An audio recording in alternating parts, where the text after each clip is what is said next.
بسم اللہ الرحمن الرحیم۔ ابتدا ہے رب جلیل کے بابرکت نام سے جو بڑا مہربان نہایت رحم والا ہے۔ تمام دیکھنے اور سننے والوں کو شاہد اسلامک پوائنٹ کی طرف سے السلام علیکم۔ حضرت شعیب رضی اللہ تعالی عنہ سے روایت ہے کہ فرماتے ہیں کہ رسول اللہ صلی اللہ علیہ وآلہ وسلم نے فرمایا کہ پہلے لوگوں میں ایک بادشاہ تھا، اس کے ہاں ایک جادوگر تھا۔ جب جادوگر بوڑھا ہو گیا تو اس نے اپنے بادشاہ کو کہا کہ اب تو میں بوڑھا ہو چکا ہوں، ایسا کریں کہ مجھے ایک بچہ دے دیں جس کو میں سارے کا سارا جادو سکھا دوں۔ چنانچہ بادشاہ نے بچہ جادوگر کے حوالے کر دیا۔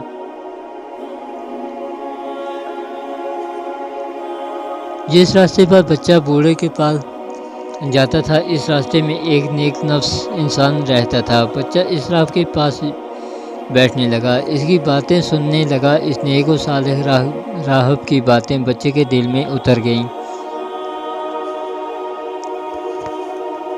لہٰذا جب بھی وہ جادوگر کے پاس جاتا تو پہلے راہب کے پاس لازماً جا کر بیٹھتا۔ لیٹ ہونے کی وجہ سے جادوگر بوڑھا بچے کو مارتا تھا۔ اس بات کی بچے نے راہب کو شکایت کی۔ نیک آدمی نے بچے کو یہ کہا کہ جب تو لیٹ ہو جائے تو جادوگر کو یہ کہہ دیا کر کہ میرے گھر والوں نے مجھے روک دیا تھا، اور جب گھر والے ڈانٹے تو یہ کہہ دیا کرو کہ مجھے جادوگر نے نہ آنے دیا تھا۔ ایک دفعہ ایسا ہوا کہ بچہ راستے پر جا رہا تھا کہ اچانک دیکھا کہ ایک بہت بڑا اعداد لوگوں کے راستے میں بیٹھا ہوا ہے، اور یوں اس نے راستہ روک کر لوگوں کی آمد و رفت ناممکن بنا دی ہے۔ بچہ اپنے آپ سے مخاطب ہو کر کہتا ہے آج مجھے علم ہوگا کہ کیا جادوگر افضل ہے یا راہب۔ بچے نے ایک پتھر اٹھایا اور کہا اے اللہ، اگر راہب کا علم درست ہے تو جادوگر کی نہیں راہب کی محبت میرے دل میں ڈال دے اور اس کام کو ختم کر دے تاکہ لوگ اپنی اپنی راہ لیں۔ بچے نے پتھر سانپ کو مارا، اللہ کے حکم سے اعداء ختم ہو گیا۔ سبھی لوگ تعجب کرتے ہوئے اپنے اپنے کام پر چلے گئے۔ بچہ آ کر اپنے استاد راہب کو اس عجیب و غریب واقعے کی خبر سناتا ہے۔ راہب حیرانگی کے عالم میں کہتا ہے اے میرے بیٹے، آج تو مجھ سے بھی افضل ہو گیا، آج تو تمہارا علم مجھے حیران کر چکا ہے۔ لیکن بیٹے یاد رکھنا اس وجہ سے تیری آزمائش ہوگی، لیکن اس وقت میرے متعلق کسی کو مت بتانا۔ چھوٹا بچہ اپنے ابتدائی ایام میں ہی مستجاب دعوت بن گیا۔ جو دعا کرتا تھا اللہ قبول فرماتا تھا، حتیٰ کہ اندھے پھلبیری والے کو دم کرتا اس کے لیے دعا کرتا تو اللہ اندھے کو بینائی واپس لوٹا دیتے، اور پھلبیری والے کو مرض کو دور کر دیتا، حتیٰ کہ لوگوں میں مشہور ہو گیا، ہر مرض کا علاج کرنے میں آخری حد تک کامیاب ہو گیا۔ بادشاہ کے دربار میں ایک وزیر تھا، وہ اچانک اندھا ہو گیا۔ پتہ چلا کہ ایک بچہ ہے، وہ دعا و دم کرتا ہے، بینائی واپس لوٹ آتی ہے۔ چنانچہ اس اندھے وزیر کو پکڑ کر بچے کے پاس لایا گیا۔ بچے نے دعا مانگی اور دم کیا، اللہ نے اس وزیر کی بینائی کو واپس لوٹا دیا۔ دم اور دعا کرتے ہوئے بچے نے یہ کہا کہ اگر تو اللہ پر ایمان لاتا ہے تو پھر میں دعا کرتا ہوں، اللہ تجھے شفا دے گا۔ بادشاہ کا وزیر جو چند منٹ قبل نابینا تھا وہ اب بینا ہو گیا۔ خوشی کی انتہا نہ تھی۔ اس مسرت کے عالم میں وزیر نے گھر جا کر اس بچے کے لیے ہر قسم کے تحائف کا بندوبست کیا، اور بچے کے پاس آ کر کہنے لگا یہ سبھی تحائف آپ کے لیے ہیں کیونکہ آپ نے مجھے شفا دی ہے۔ تو ان کے درمیان یوں بات چیت شروع ہوئی۔ بچہ کہنے لگا میں تو کسی کو بھی شفا نہیں دیتا، شفا تو صرف اللہ تعالیٰ دیتا ہے۔ چنانچہ جب وزیر اللہ پر ایمان لے آیا تو اللہ تعالیٰ نے اس کی جھولی کو شفا سے بھر دیا۔ بڑی خوشی سے وزیر واپس بادشاہ کے پاس آتا ہے، پہلے کی طرح اس کے پاس آ کر بیٹھ جاتا ہے۔ تعجب کرتے ہوئے تیری نظر کو کس نے واپس لوٹایا؟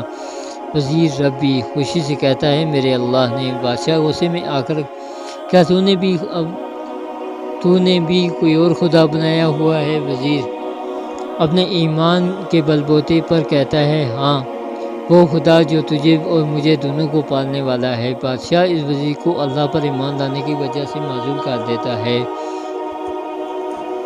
اور اس کو ہر طرح کی سزائیں دینا شروع کر دیتا ہے۔ مجبور کرتا ہے کہ بچے کے بارے میں مجھے بتا۔